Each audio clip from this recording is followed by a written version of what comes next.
Hey, welcome. Trying to get the banner off here. Hang on with me, folks.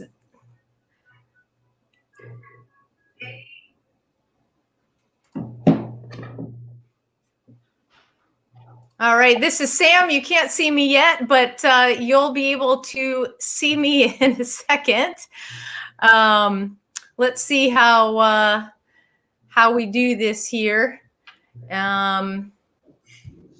Please bear with me as I am all new to this. This is Sam with Mad Radio coming to you live, and John is taking a well-needed break, and we are sending our hellos and love out to him. And as I am working with, let's see here, with technology, I'm just trying to get my face up on the screen here so I can make sure that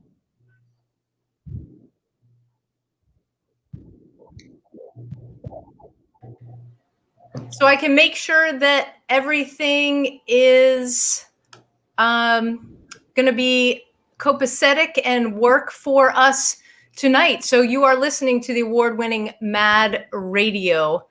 And as I said, this is Sam. I know you can't see me yet.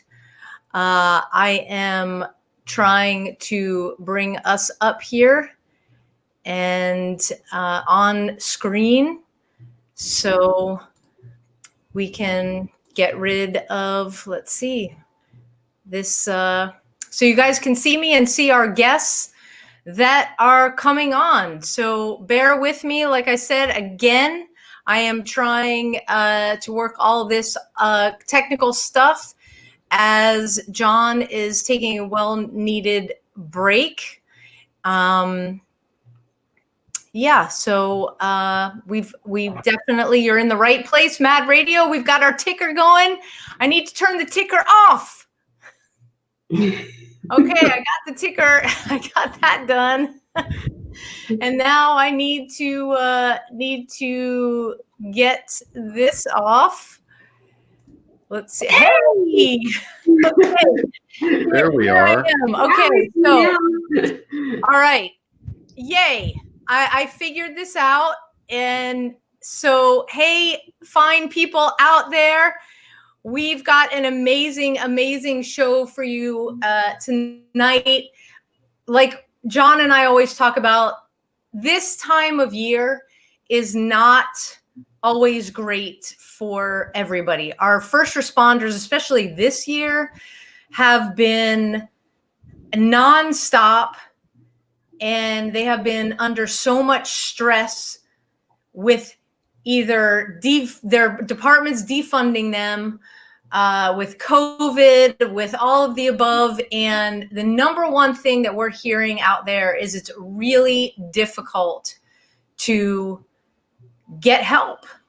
And not only is it difficult to ask for help, but how do you go by asking for help? Do you stay in the department? Do you go outside of your department?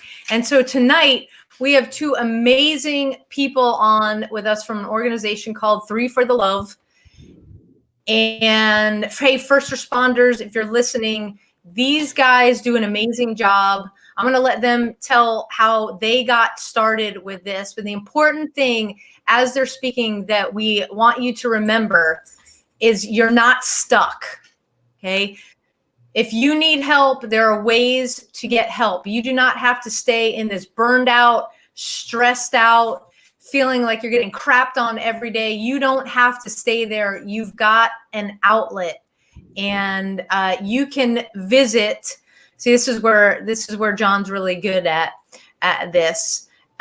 You can visit, I did it, abadgeofhonor.com. These guys, their logo, and they are on our website. You click on it, you go right to their website, and you can get in touch. Now, before we start, I have got everything up on the Facebook page.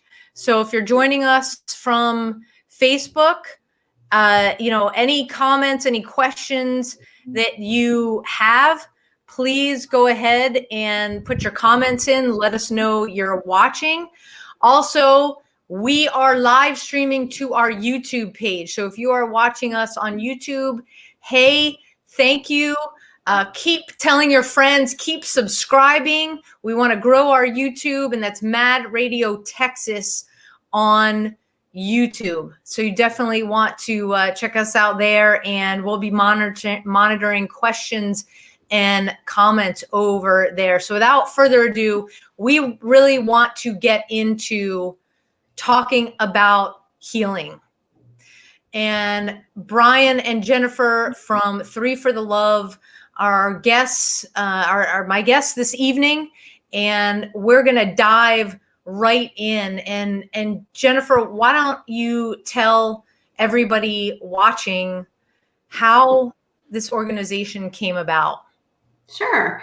So thanks for having us on again. We had so much fun last time we were with you guys in the other area, so it was a lot of fun. But 3FTL and Three for the Love came about, and basically what we are is we're a comprehensive mental health treatment program specifically for first responders, so fire, police, EMS. And what we do is we take all of the coordination pieces out of the mental health treatment, and we do all of that for you. So our team consists of a case manager, treatment coordinator, which is what my role is, accountability, which is part of it as well. We have 4 nurse practitioners that work with us for medical management, hormone and blood work. We do all of that, nutrition as well if we need that piece. And then we have 5 trauma counselors that we utilize for individual trauma counseling that have all been vetted, that are culturally competent, that understand the lives of a first responder. And then we also have a group piece, which is what Brian leads. We have, how many are we up to now? 5 group leaders that actually run our group. And really it's a peer support group led by our peer team. And all of that is coordinated for you, so that the only thing the first responder has to do is just show up, get better, do what we say, and really there's light at the end of that tunnel. And because so many times people will go to a counselor or go to a specific area and just not find exactly what they're needing, or put the other person into PTSD or anxiety, depression. They just don't get it. And so that's kind of where we come into play. And all of this stemmed, we've been doing this now for over 2 years, and we've tripled in size since then. We started out with just a little bitty blog, and then it just exploded through that, all because of Brian and I, our direct relationship.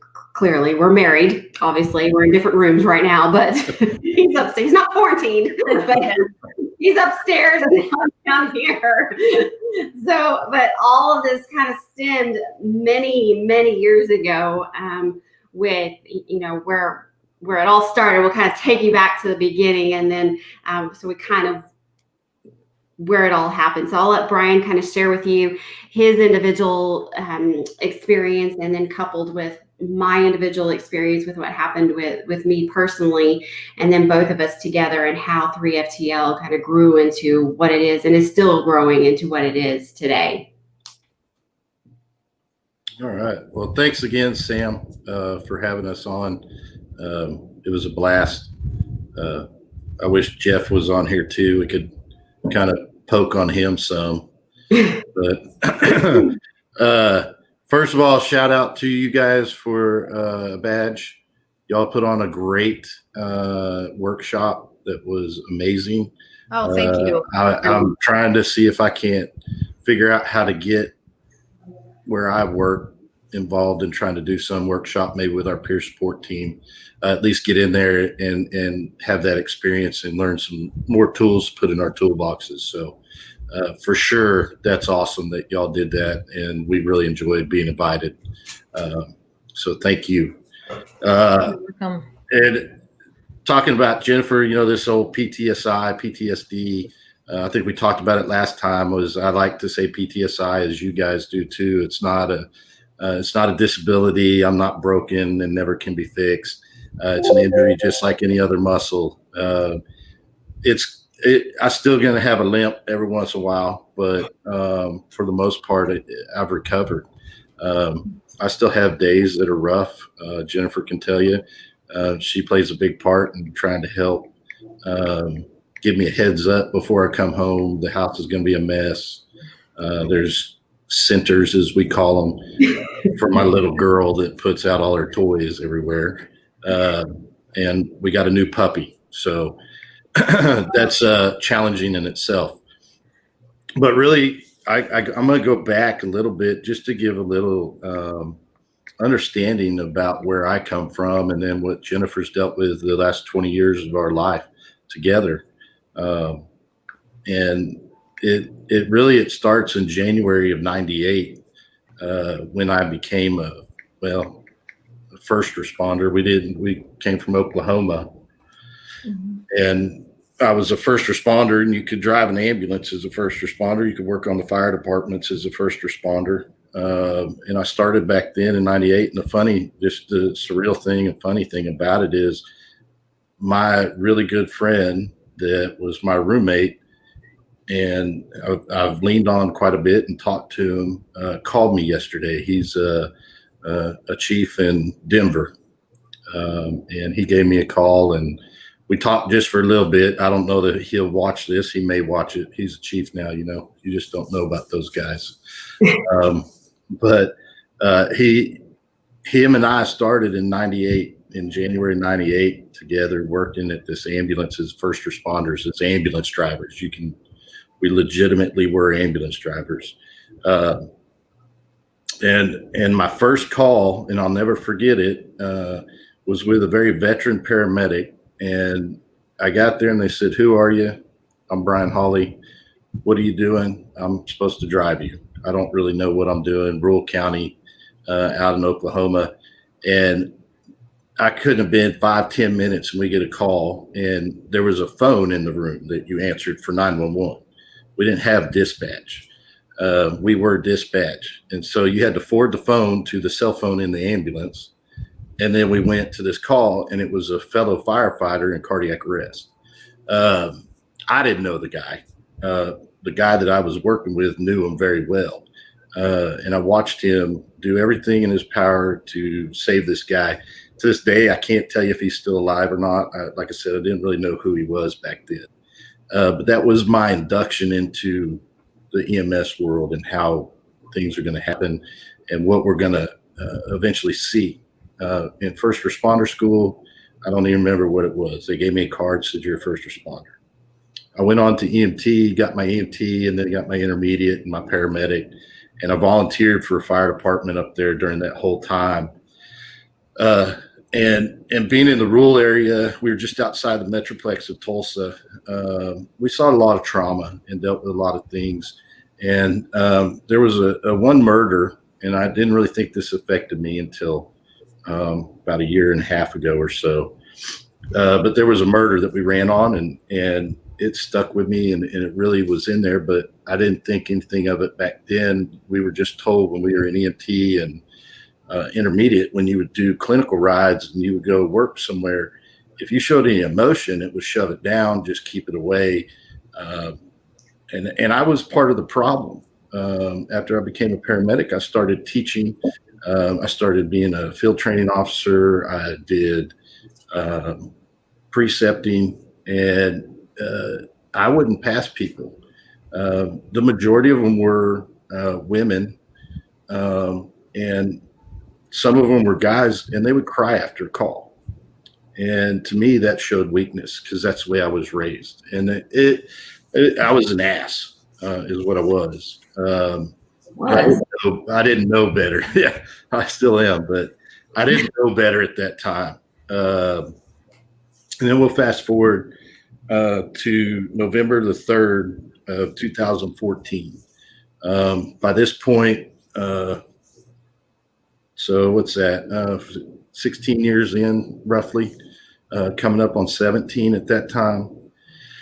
I've been with my current department, 4 or 5 years. And we ran a pediatric arrest.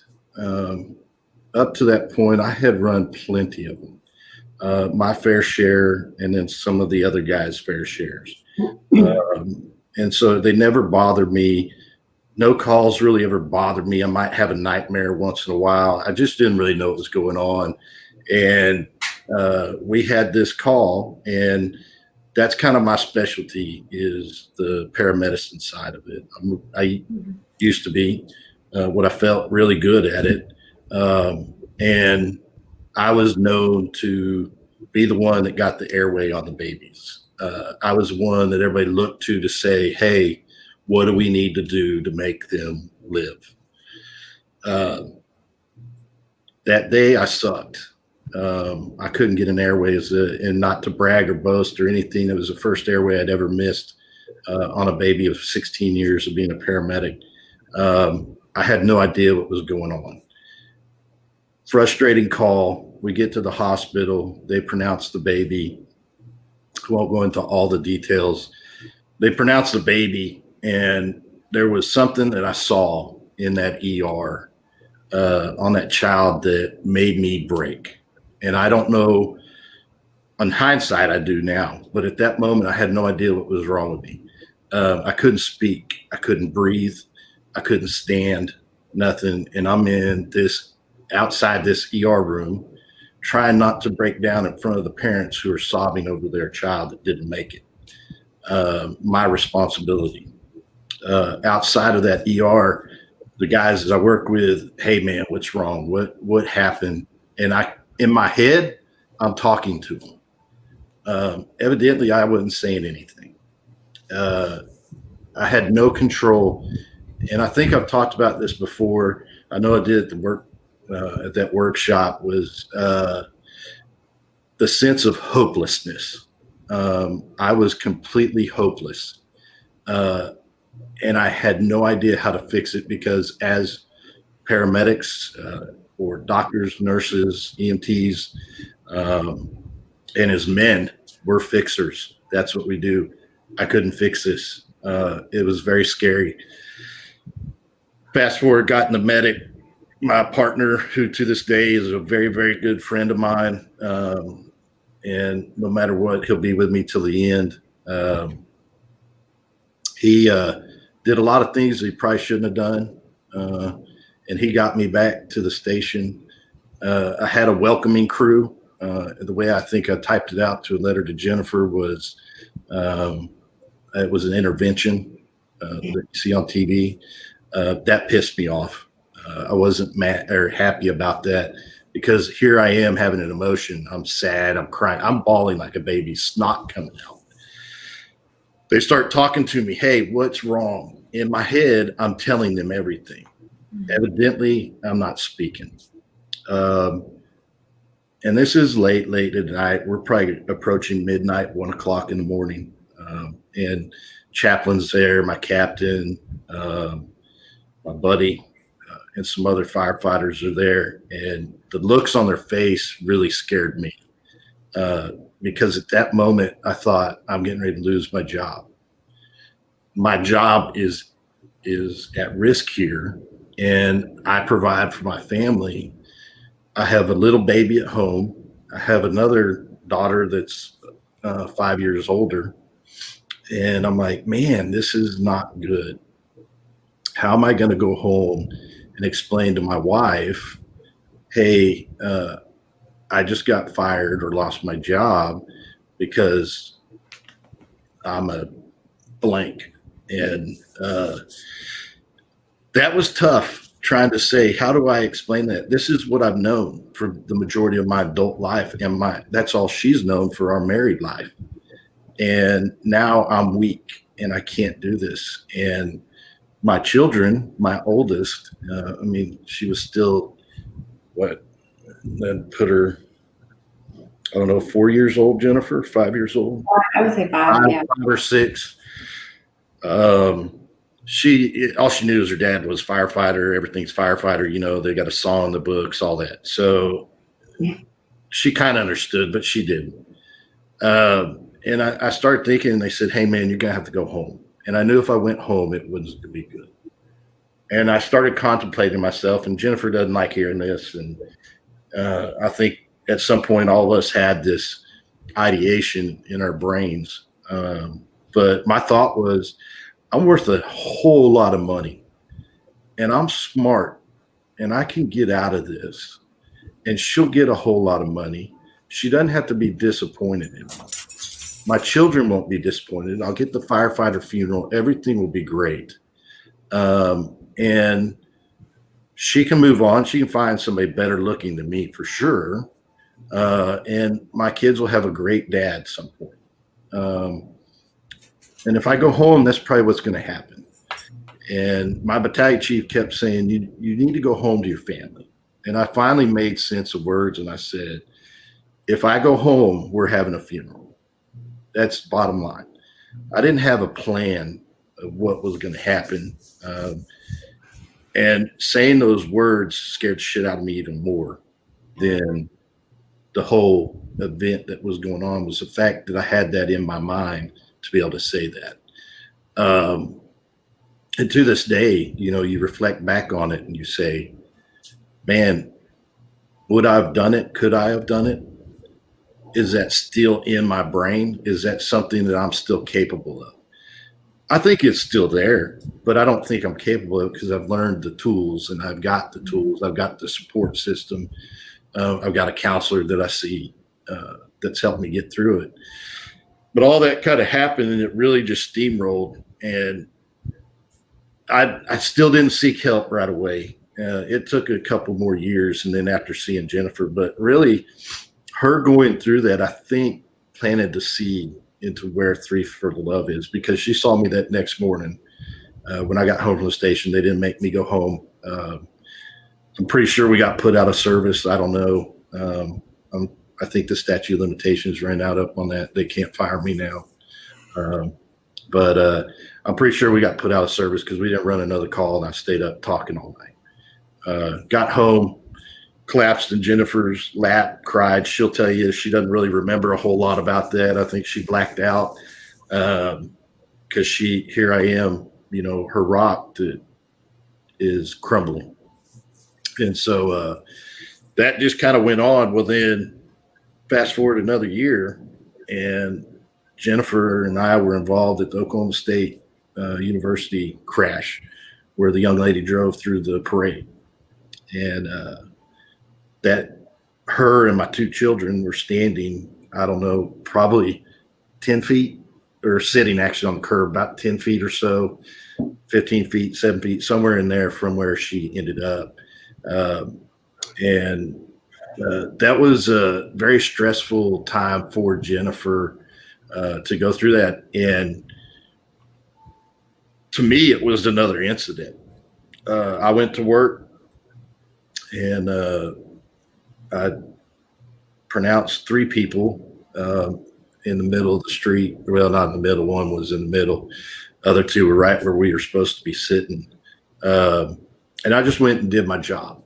And then that kind of segue into kind of Jennifer. She wants to talk a little bit, but kind of that event, once I watched her for a year go through what I went through, and then finally understanding that civilians can also get PTSI, is when this was done. This was a done deal. God said, you're doing this no matter what. You're going to go broke. You're going to have nights of crying. You're going to be exhausted. You're going to hate each other.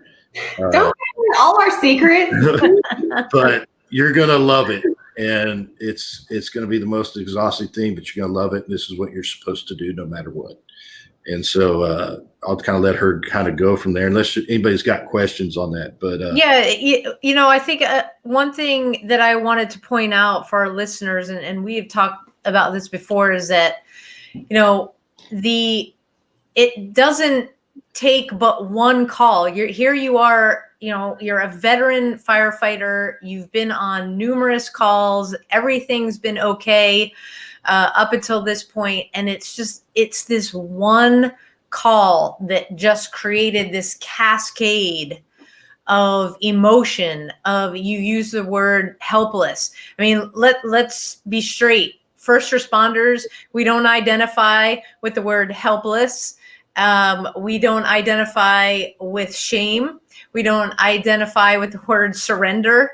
And so the fact that you are able to put those those words with the emotion that you felt, it's not something to be ashamed of. And it's important for people listening, and Jennifer, your story that I'm going to have you share is just as impactful, because there's not a lot of, still to this day, even though we know about post-traumatic stress injury, about how the family is affected and how the family is supposed to help a loved one, not necessarily add to the trauma, right? And in the workshop that we did, we put John Edmondson as part of a badge of honor. He helped us put these words to emotions that we felt, thinking about the traumas that we had gone through and how we were feeling right then and there in that workshop. And so thank you so much for sharing that. And also thank you so much for explaining just how fast everything turned for you. Just so fast. Yeah. And I want to go back. You said that one call, and I know I said it's that one, and you know this, and I'm sure there's listeners out there that know this. It was 16 years Right. of trauma. This was just the one that made the bucket dump.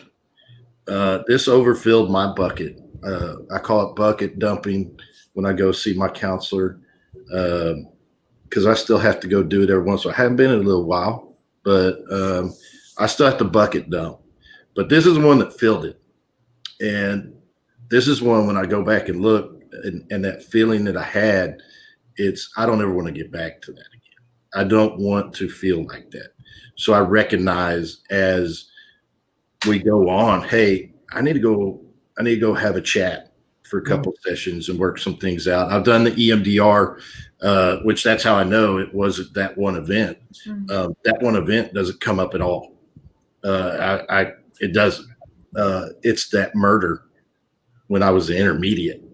Here I am, talking to my buddy yesterday, 22 years as a paramedic.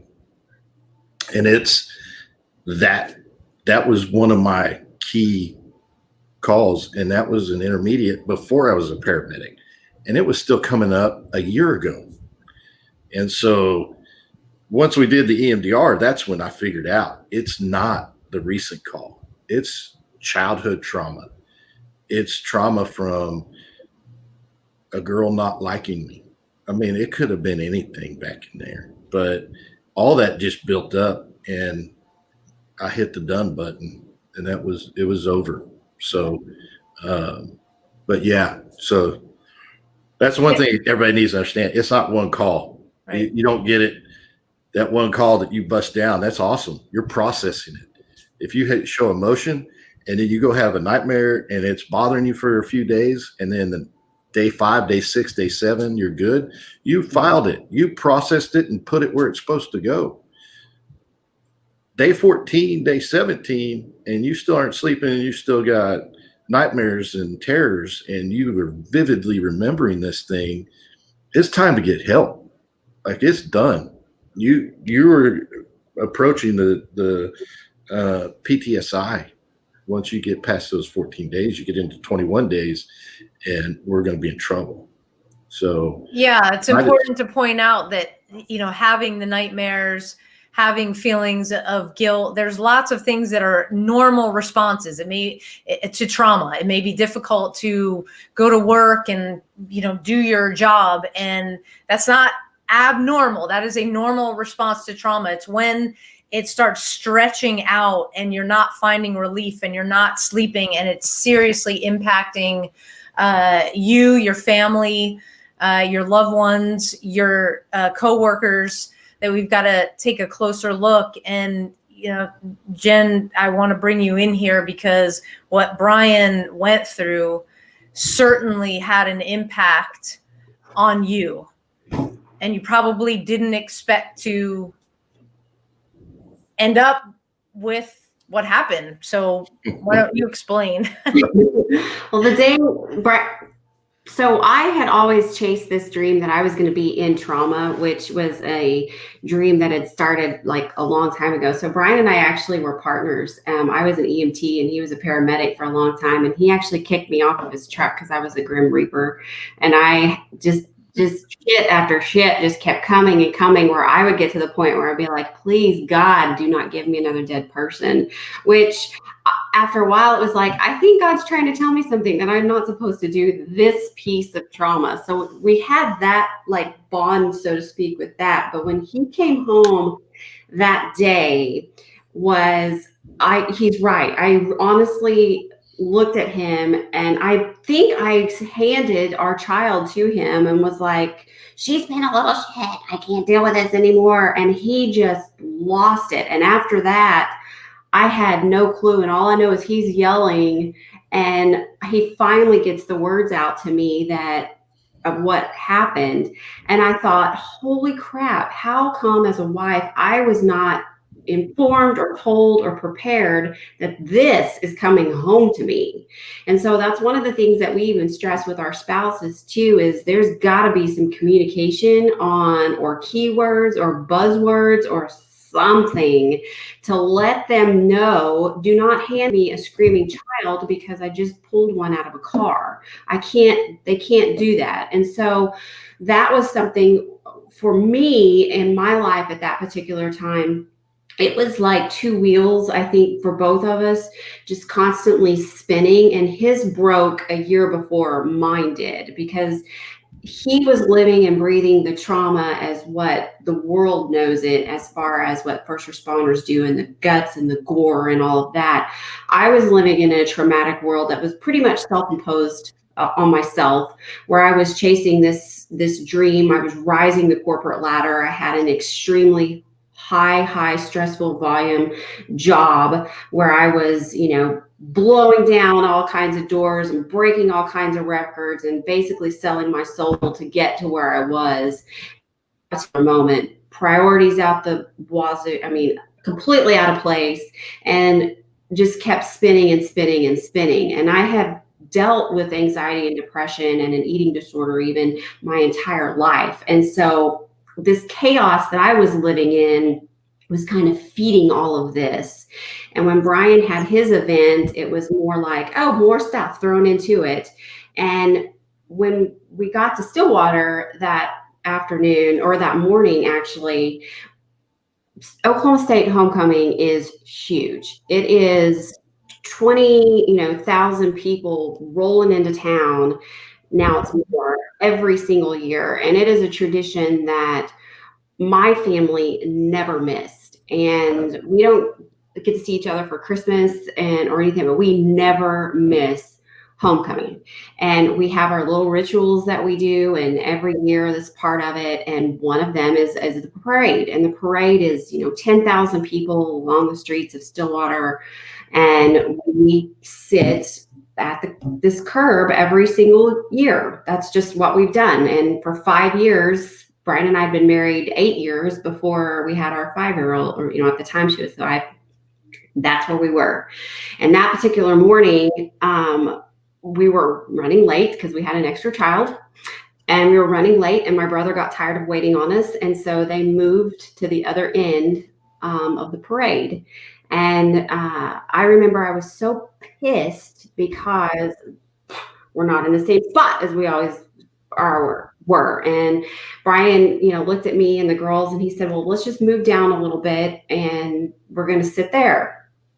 And so we have a 5-year-old, and I have a 1-year-old. Well, how old is she? 2, 1, whatever.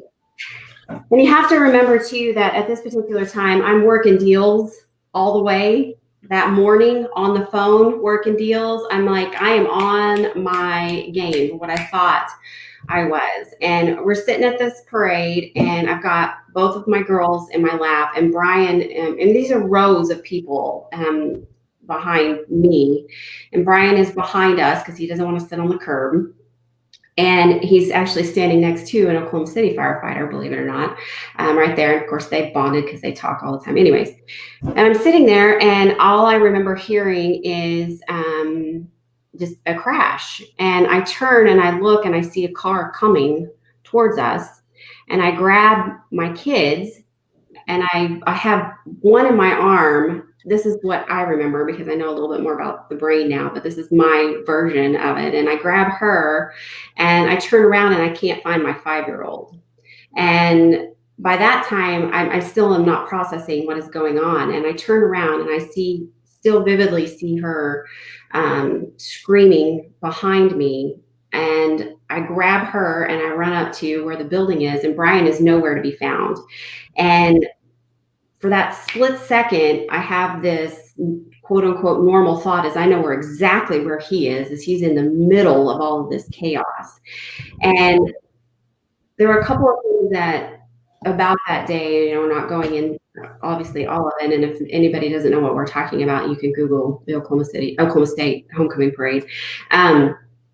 Was I just remember both of them crying tremendously, and numerous people coming at me at one time, and just honestly just trying to help me because I can't find Brian. And then you get all the sights and sounds and the helicopters and the ambulances and just one after another coming in, and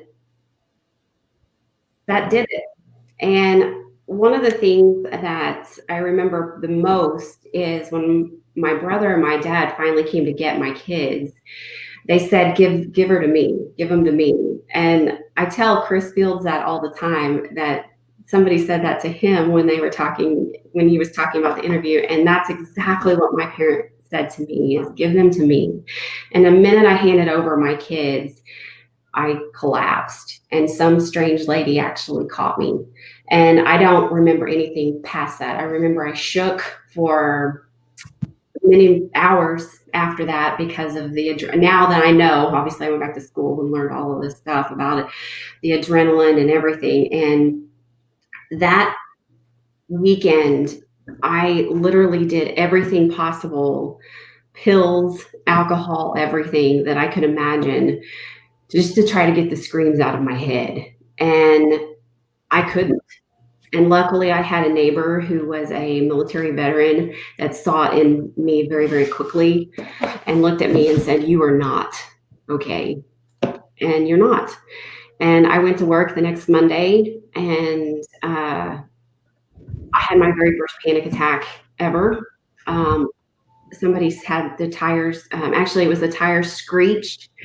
And I turned, and I saw a shoe laying in a parking lot, and I went to my knees faster than I ever had. And luckily, by the grace of God, I was able to dial Brian's phone number, and he was able to talk me off of the ledge because I thought I was literally dying in that parking lot.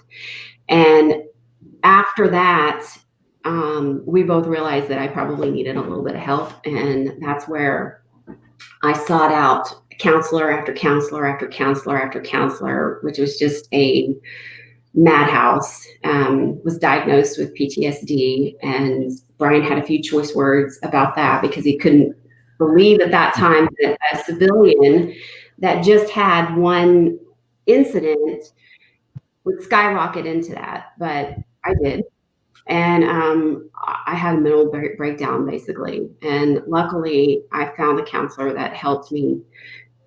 I had a nurse practitioner that helped me with the medication piece. And I had Brian and another support system to guide me along in that journey.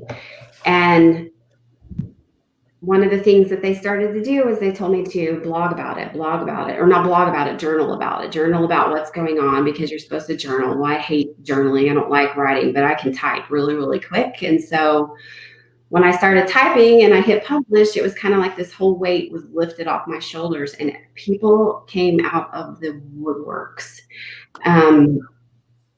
It sounds like me, help me. I don't understand this medication. I don't understand all this kind of stuff. And that's where 3 for the Love actually started.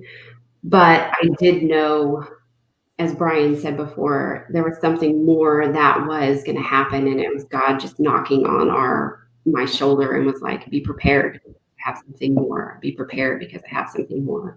And when it really hit, and I fought it for a really long time. And when it really hit was when we lost Tony. And he was one of our dear friends. He practically named one of our kids. And he died after retirement by secondary suicide, which is what we call. He just drank and drank because the demons just caught up with him. And I swore at his funeral that I wouldn't, to his wife, I wasn't going to let that happen again. And I didn't know what I was going to do. I still don't know what I'm doing. And every time I tell this story, it was Brian last time that gets emotional, and now I can't. I could have told it today. I was good today. I was like, we're good today, but I can't. It's been a long day too. But I promised I wouldn't let somebody else go through not only what Brian went through and what I went through as a spouse on that side, but what he went through. I wasn't going to let that happen again. And so I still wouldn't listen. I still wouldn't do anything. I was like, you know what? We're going to power through this, and God's got to find somebody else because I sure shit don't know what I'm doing. But it happened again, and we almost lost a friend twice and to suicide. And on his way to rehab the second time, I was already building a team. And that's where it blossomed into 3FTL. And that's been our mission and our passion every single day for the last 2 years is that nobody, spouses included, go through the chaos of the mental health world. I'm not going to say you're not going to go through the pain, because I still am shaking, just talking about that kind of stuff, which my counselor's probably watching going, you need to come back in. But it just, everything just kind of mushroomed from there. And I went back to school twice, and Brian kind of jumped on board. And it's just something that we're obviously, we have that connection with for so long, that's what we've built. And it's something that, again, has tripled in size in the last 2 years, only because that mental health world is so broken. I lucked out getting the counselor. I lucked out with my nurse practitioner, who's actually, on our board and a member of our team, who saved my life. I lucked out, and so many people don't have that because the world is broken. I mean, the mental health world is broken. It sucks. EAP is not for trauma. It's great in certain aspects, but it is not for complex trauma. And it's just not. And so we can't promise there's not going to be pain, because there's a lot of it. But there is hope at the end, and both of us are definitely living and breathing it to where there is hope. There is bad days. There's lots of bad days. Sure. But, well, let's get a little bit into the specifics that you guys do. First, Dwight says he's pretty sure you know what you're doing. So I'm pretty sure you know what you're doing too. So sometimes it feels like we're woo, but one of the things that for everybody that I like to point out, if you join late or you're not understanding, is that we've got a husband and wife team here. Jen, you were an EMT, so both first responders, both separately diagnosed with post-traumatic stress, both different triggering events, and so to have a marital unit where both of you guys are dealing with your shit and you have kids.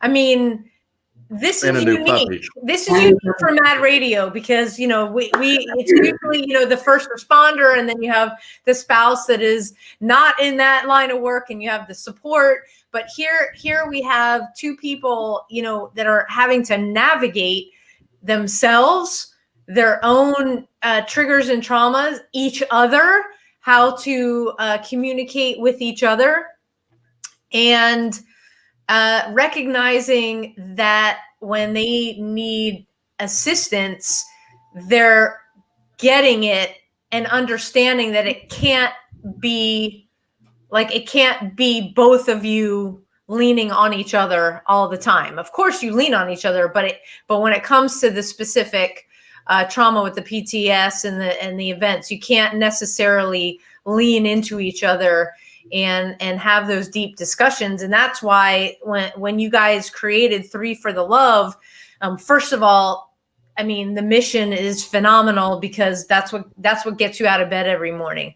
What you shared about your friend, there's no giving up on that mission, and the ability to understand that what he went through, what you all went through, is pervasive in the first responder community. The feeling of being stuck, like, shit, if I say something, you know, I'm going to get fired. I'm going to be put on the rubber gun squad or the rubber hose squad. And this you know, something is going, there's going to be some retribution or retributive action. And that's what we're encouraging people to look outside the departments. The awareness piece has to be brought to the department so they understand what their folks are going to go through. Unfortunately, for many, it's an inevitability because our brains were not meant to deal with the level of trauma for such a long period of time. That's science, right? Yeah. So when one of the things that you guys do best is, Brian, you have the peer support that you run. Jen, it seems like you run everything else. It's like this laundry list. Yeah. And it's but you guys work together so well, and you don't step on each other. You know, it's support all the way. And your ability to say, hey, as a first responder, you're coming through our doors. This is the intake process. It's not going to be easy. You're going to have to do a whole lot of things. You're going to have to move stuff around. Life is already chaotic, you know, because they're experiencing stuff that they don't understand, but it's going to get a little bit more right now. But hey, we got you. Mm-hmm. Okay. Just put one foot in front of the other. That's right. We got you here. And one of the things that I want to talk about and kind of dive in is the nutrition piece. Because we have all heard about, hey, doc, I got this, and this. Oh, you have PTS. Here's a pill. You know, here's a script. Don't drink. You know, kind of the basic stuff. EMDR, more in depth, but there's still sometimes to manage massive anxiety. There could be prescriptions that go along with that. We know prescriptions are okay. If you need it, not saying it's bad. But if you don't have that nutrition piece to assist with the prescription piece, lots of things can go sideways. Hey guys, if you love your testosterone, you better listen up right now. That's where you want to key in. Because medication can do like wacky things. And we all know from processing the stress that comes with post-traumatic stress, health, fitness, movement, mindfulness. We have practices that come with the ability to handle the stress on a daily that move us through the trauma. nutrition's got to be right there. You can't do dinner of champions like I did, which was a king size Snickers bar and a Coke. That doesn't work.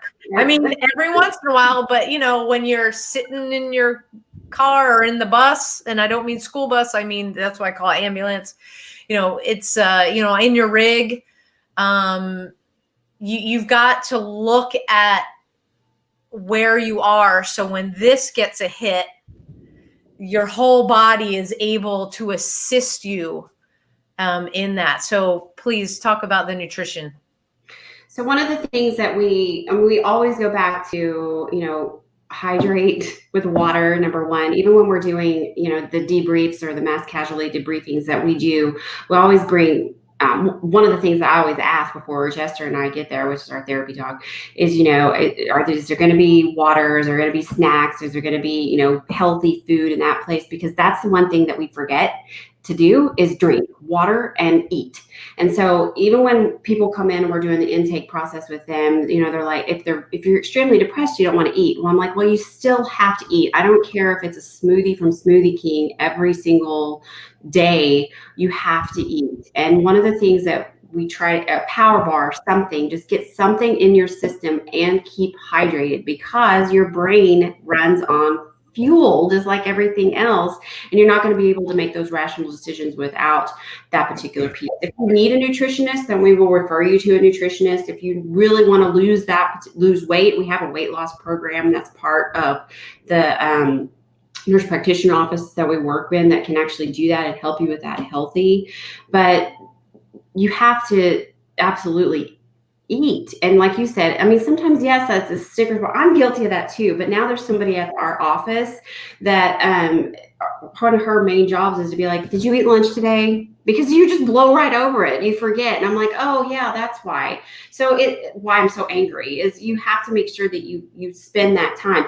Firefighters are notorious for not missing a meal at all. And so that's one of the things where I'm going to go back to that piece. You eat breakfast every morning. And even when he comes home, I'm like, just grab a protein bar. And he's like making a 4-course meal for breakfast. And I'm like, but that's what they do. And so it's something that you have to plan for, especially for PD or, because you're in and out. You can make healthy meals. It just takes preparation. It just takes that little bit of piece to prepare and to plan. And it's a whole change in the way you're doing something. I think Brian just left to start cooking again. I guess he did. Yeah, there he is. My fan was getting cold up here. Oh. He's an attic. Ha So yeah. that is something it's huge. And again, when we're doing those debriefings as well, it's I'll slide some water across the table, and a lot of people just pick it up and just start drinking it without even knowing what you're doing. I didn't realize that when I was in my full-fledged adrenaline come down. Mine was alcohol after alcohol after alcohol, just because I didn't know any better. And it should have been water, food, because I didn't eat for 2 days. And but that's something that you just kind of have to fake it a little bit, even if you don't like the taste. You have to eat. And again, it's a holistic approach. And when you said earlier, you can't just take a pill and you can't just do that. We've had lots of people that have come to 3FTL that are like, I just want my testosterone checked. And I'm like, well, here's the referral, but that's only one little piece of it. Or I need some anxiety meds. And I'm like, okay, well, it's not what we do. It's the whole thing. So, Right. Referral, but you got to do the whole piece in order for it to completely work, because each thing works on different parts, nutrition included, of your brain. It's one big puzzle, and you have to hit every single piece. Right. Now you guys do blood work, so you're able to give the first responder a comprehensive look at, Yes. when they say, oh yeah, I've been eating, or I've been doing this and that. It's like, oh yes, here it is. This is what we know is going on. But the what I find, with the nutrition stuff that I go to, very skilled practitioners, like, oh, well, that explains why this is happening. Yeah. And when you you have this puzzle and the pieces are all over the place, but then you can start putting them together. You know, as a first responder, what do we do? You know, in my line of work, it was solve puzzles, solve mysteries, you know, investigate. So if you can give a first responder that puzzle piece that fits, like, oh, well, that's why I've been feeling so down. Yes. It's like, when was the last time you were outside? Are you working midnights? That's a big one. Good one. Mm-hmm. Vitamin D. Vitamin D is huge. Testosterone is huge. And we talked about that last time. But just getting outside. And we tell people, like, I don't care if you go outside and walk down the block. It doesn't matter to us. Just get out and do something and move your body a little bit. Even if you are, quote unquote, debilitated, or you're on an injury, or you're on a work injury, you can still do something. You just have to change your norm. Everybody's norm has changed in the last year. Everybody's. And so if you were a CrossFit person and now you got a bad back, then go swim. You can do something. You don't have to just be debilitated. Like, you can find something to do. And it's just a matter of up here and changing it, and you can do it.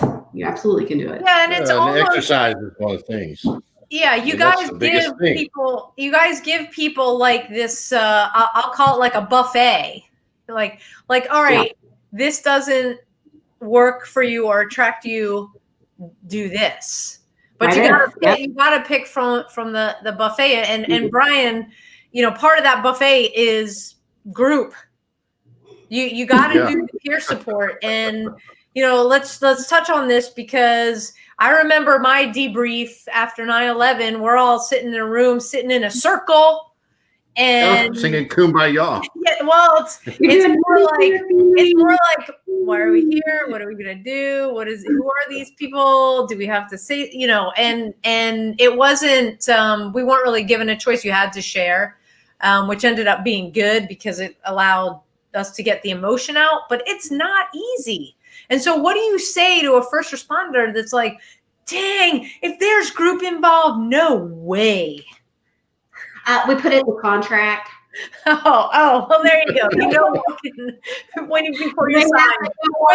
Yeah. But come on, even though it's in the contract, I mean, yes, we were there. We want to get better. You know, Brian, they're in there, and yeah. It's and I think I said this before, and of all the groups that I've led, there's the guy that's the talker that wants to get out there. He wants to tell everybody. He is that one that you're like, okay, he's going to help us in the future. He is going to be somebody for sure. Then you got the couple over there, and I know y'all see me like this. Honestly, my fan is on. It's freezing up here. But they're always sitting there closed off, and they're completely closed off. And they're not wanting to share anything. They're not wanting to give any, hey, you know what, this has worked for me, or these are things that I've done. They're just closed off. And so I tell them at the beginning and in the group, you know, there's some rules that are in place that we have to follow. And I lay out the rules, and that this is confidential. We're not going to share any of this information, because sometimes some of the guys in the group work at the same department. And so far everybody's been really good about not sharing that private time that we have with each other. But I tell them another one of the rules, and I said, number one thing is you have to be vulnerable. If you cannot be vulnerable, then you might as well leave and collect a check and be done, because you're not going to heal unless you are vulnerable. And vulnerability is the number one thing that helps us get through everything. Because like you said, Sam, you sat in that circle of CISM. It was CISD way back in the day, and it may have been CISM back then, but I did CISD. And just like you said, you share something, you feel a little better. The benefit of firefighters is after a bad call, I go back to the kitchen table where we solve all the problems with pancakes and syrup. And I get to sit there and talk to my brothers and say, Hey man, how do you think that just went? Right. Dude, you sucked. Okay. And we talk it out and hash it out. Police department, any police officer, We don't have that. you're done. And guess what? Now you got to go deal with the husband that's kicking the wife out. And then you're done with that. Hey, this dog's barking, but I don't want contact. I don't want them to know that I'm dealing with that. You don't have anybody to share it with. And then you get to share it with your bottle of your favorite whiskey or scotch or whatever else the next day. And so when I get the cops and the firefighters in the room, hey man, we're all in this together. We all got the same problems. We're all going to be vulnerable. We're going to share. I'm not going to push on you. I'm not going to make you do something you don't want to, but I'm going to make you do it. And they always look at me like, what? Listen, I'm going to give you that opportunity. But once that opportunity is gone, I'm going to help you come to the edge. And I'm going to give you that nudge that you need to get through this little uncomfortable, I'm embarrassed, whatever. I always share first. In every peer program that I've led or peer support group that I've led, I always lead first. There are things that I say in there Jennifer will never know. And there are things about me that she will never know. My own parents, nobody will know. These are private to me. My counselor knows, and then this group of guys will know. And I share things with these groups, and I let them know, here it is. I'm as vulnerable as you can get. And I know the first time we met, I told you, you can ask me anything except where I work. That's the only thing I can't tell you, but you can ask me any question. And you did. But I lead it, and that seems to break that ice for them. And it makes it easier for them to say, man, you kind of screwed up. I think I'll share mine. And then I look at them, I'm like, gosh dang, man, you're screwed up. By the time we made it around the table or the room or however, we don't have to sit in a circle. By the time we've made it around, everybody's looking at the next guy. Man, he's working. I'm glad I don't have what he has. Right. And I think Jeff has said that too. Mm-hmm. I'm telling you, when I leave a room, I'm like, whew, I lucked out.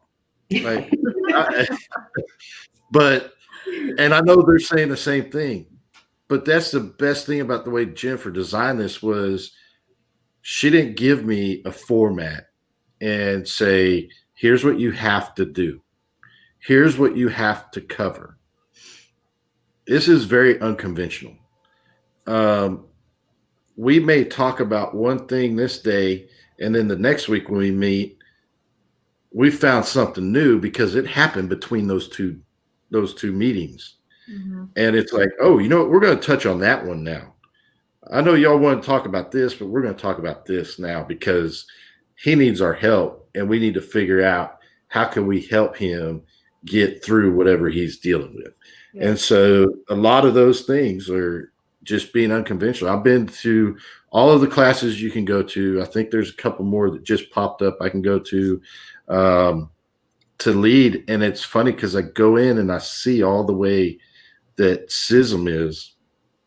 And I'm not going to bash CISM, but I don't think it's peer support. And I think that's where we're missing it. If we could somehow design, and we're getting close to designing something that touches a little bit with some of the good techniques and the good stuff that CISM has to offer and the good stuff that peer support has to offer, and we can meld all of that together, it'll be out of ballpark. Awesome. And it'll change the game. You just have to figure out how to do that and how do you implement it everywhere. Sure. Yeah. Well, that's always the big thing. You come up with the great ideas, you see that they work because you use them. And then it's like, how do we get it to departments? And then there's money, and that's a whole nother show. Money. Yeah. What is on average, the first responder that is coming to you for assistance, on average, what's the time that they're in the program? So it's a commitment of 8 weeks. So it's a minimum of 8 sessions with a trauma counselor and 8 sessions with me and a nurse practitioner weekly. But I would say 95% go further than that. So, I mean, you're dealing, by that time, we loosen the reins, and I loosen the nagging wife mom piece after usually about 8 weeks, to where I'm only a pain in their ass like every 2 weeks, just to make sure, because the accountability Out of love, of course. all out of love. And Brian knows, I'm like, oh my God, these guys are, and then you're like, but you love them. And I'm like, I know, I love them so much, but they're driving me crazy. But, so it's a minimum of 8, and that just it helps them through the, oh, I can't do this because this, or the big one is, I feel so much better. I think I'm just going to stop. I'm going to stop my meds. I'm going to stop going to counseling. I'm going to stop group. Jennifer's not going to, blah, blah, blah. Well, in that piece, there is no Jennifer on that side. But after 8 weeks, it's now a routine. And so that is where they continue. And sometimes then it's up to the counselors and the first responder if they now can go every other week to counseling. And so that is that's something that's, as part of the treatment team, all of us decide. But we started off with 4 when we first started, a minimum of 4 weeks, and that was way too short. And then a minimum of 10. So 8's kind of the sweet spot. Sure. But even with the groups, and Brian can tell you, he's probably taking care of one of the kids or the puppy, is the group only is required to meet for 6 weeks. Mm-hmm. And however, every one of them, I think but one, has gone on and continued, because it is such a bond that they form together. And again, it's like Brian said, it's nothing like, there's certain topics that we want them to hit on, but it goes wherever that particular group needs at that particular moment. Sure. And every person in that group is part of 3FTL. And it used to be, we just are redesigning it in January. It used to be 8 people per group leader, and now we have so many that we're cutting it now to 4. So there'll be 4 people and a member, a group leader, just so that we can crank them out a little bit quicker. But it closes, and so no new person's going to come in on week 3. It's going to be consistent across the board, and so that again is different. It's just an unconventional way of doing it. Sure. And the most important thing is that you're allowing, with the help that these first responders have sought out with you guys, you're allowing them to continue in their job. You're providing them all of the tactics, the tools, the strategies, a lot of the stuff that we talk about in the Badge of Honor workshops. You're giving that to them so that they have, when the stress comes up on the call, the breathing, the grounding, the, hand on the heart, that the whole thing, that this is not like what I went through, where I got to a point where I couldn't function on the job anymore. And that it was not only dangerous for me, but it was dangerous for the people that I was assigned to protect. Yes. So I was out of the job and receiving the help, and then went back to the job, different job, not same department, went from the feds to the local. But the whole key here, and what I want people to understand, is this is not you being removed from your job to say you need to go get help. This is a place, 3 for the Love is a place where you as a first responder will get all the support you need to continue to do what you do on a daily basis. Just be a better you. Yes. And then it translates into being a better partner, into a better spouse, the whole family dynamic. And, you guys just rock it. Every I is dotted, every T is crossed. You're innovators, because, you can't stay like this the whole time. It's like, hey, we got this therapy protocol. Even therapies have, done this and gotten bigger, and some aren't used anymore. Some are deemed ineffective. And so if we can talk about how to be the best first responder you can be, you just got some like little dents in your armor, let's say. Just a bump. Yeah, and that's it. And so, I can't thank you guys enough for coming on. The beautiful thing about doing it this way now, it's not like, oh, we have to cut off right this moment. So for first responders or for people, I mean, we have an audience all over. If you're a first responder, if you are a spouse of a first responder, if you love first responders, if you have a roommate that's a first responder, tell them about 3 for the Love. Jennifer, Brian, how does somebody reach out to you? What is the best way? So they can go on the website, which I see down below, and that's where all of our information is. So when my phone number is actually on there, that's my cell phone number. I tell people to text me because I'm in and out of clinic. And so I can, because we do run first responder clinic every Monday and Tuesday and half a day on Thursday for this. And so if I don't answer right away, then, I usually get back to them within a couple of hours, but we move very, very quick.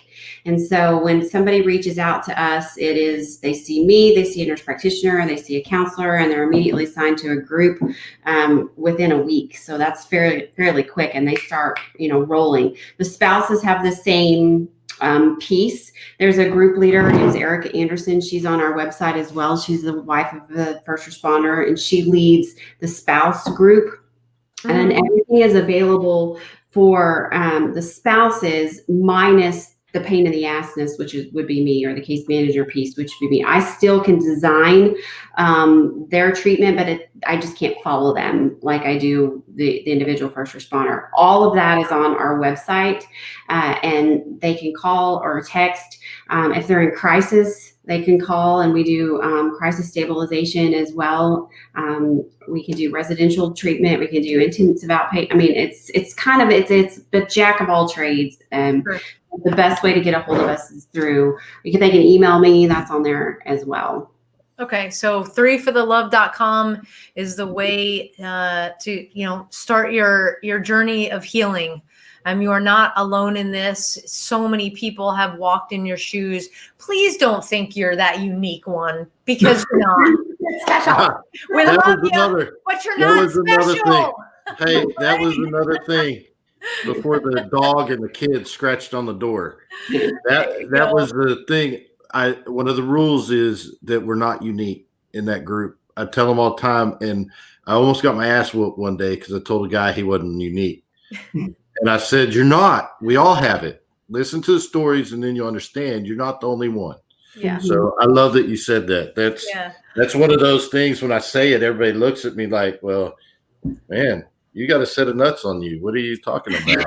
You know what, though, Brian? They should already hear it, because I tell them, I'm like, you are not. You may think that you are a superhuman. Or no, how do I say it? I always tell them, I'm like, you're not a. What do I say? I don't want to say hero, because you are somewhat a hero, but you're not immortal.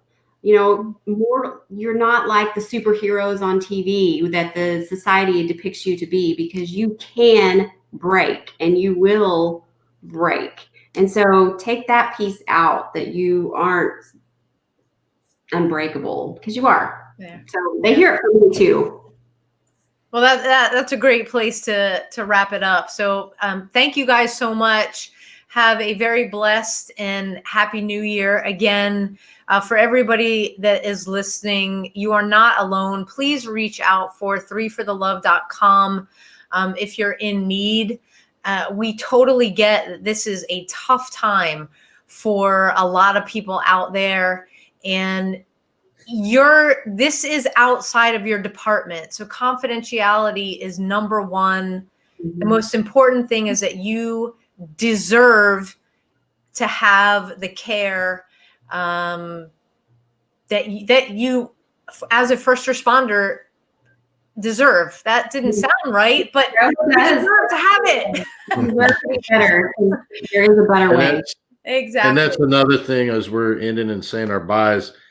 There's people probably outside of the state of Texas that listen to this, and you can contact Jennifer between the two of us, we reach enough people, and we have met enough people like you, Sam, and like John, and Chris Fields. I mean, we have met so many people that we probably know somebody in your state that if we can't personally help you, we can get you in the direction and contact somebody that can help and guide where you need to get this help.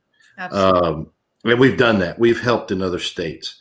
So it may not move as fast, but we'll definitely be there to listen and guide you and at least give you and hand you to somebody that we would trust with ourselves. Amen to that. Thank you so much. Yeah. Well, guys, again, it's been a pleasure, and we will be seeing you next year. Yes, for absolutely. sure. All right. We're on again next Wednesday. Thank you all again so much, and Happy New Year, and God bless you for what you do. Yeah. All right. Thank you. Thanks, Sam. You bet. Bye. Take care. All right, everybody. That was Brian and Jen from 3 for the Love. Again, you can go to 3forthelove.com. It's still up on screen, and reach out to them if you are in need.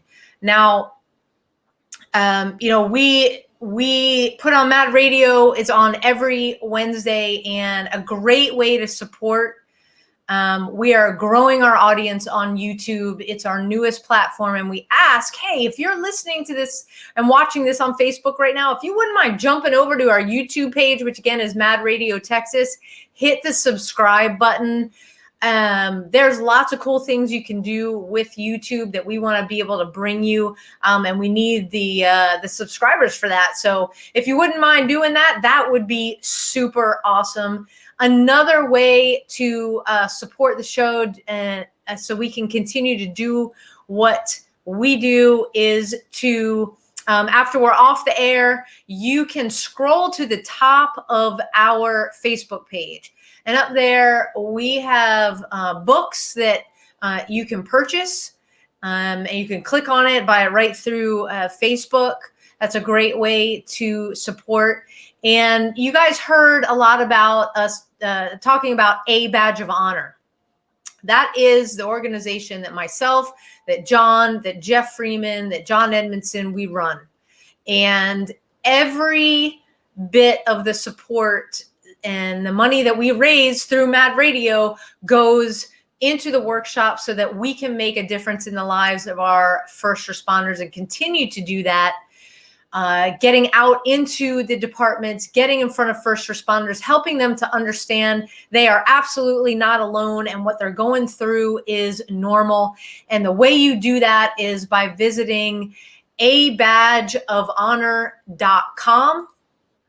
Put it up on the screen here. Click on Mad Radio, and there's a donate button. You can do that. So appreciate the support there.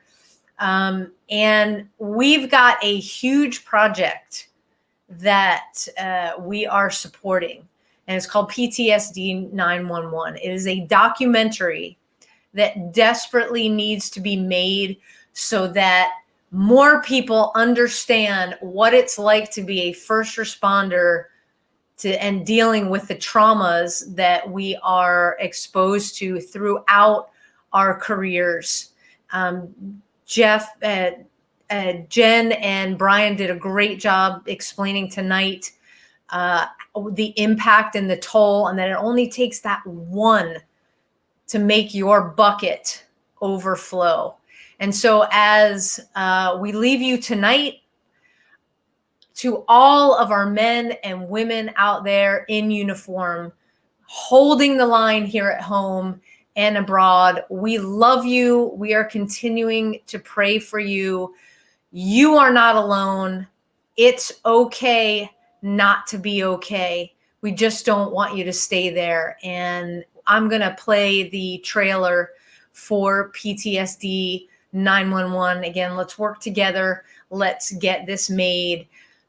Until next week, which is next year, people, 2021. Decide next year that it is your time. Decide now that you're going to get the help. And much love to all of you here. So appreciate the support as I navigated all this craziness tonight. Until next time, God bless you all. Thank you for another wonderful year of Mad Radio. Thank you for your continued support. Much love. Bye-bye. After working for 20 plus years as a police officer, not having backup is kind of scary. While I was trying to heal from the traumas that had put me in the position that I was in, I suddenly lost all the support of all the guys I worked with.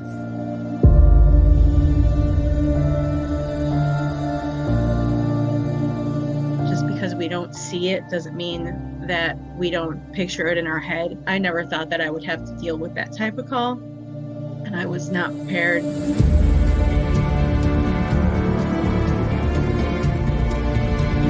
I remember the moment I was like, okay, I was up all night.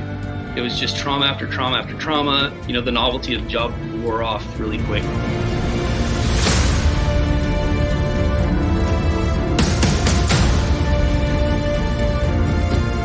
They didn't offer any help. They said I needed to see a psychiatrist, that there was probably nothing wrong with me, that I was just being a baby about it. I couldn't think of how to get help without ruining my job.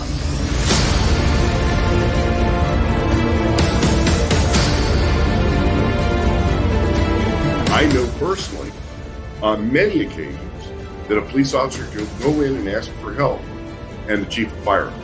They forced me to resign because they just could not understand how that could have affected me, since I was just a dispatcher. I just thought to myself, if I can't do this job, what can I do? What else? I put all the eggs in this basket. Who am I if I'm not a firefighter? I have, 4 years till retirement, and I gotta be okay, and I gotta make it.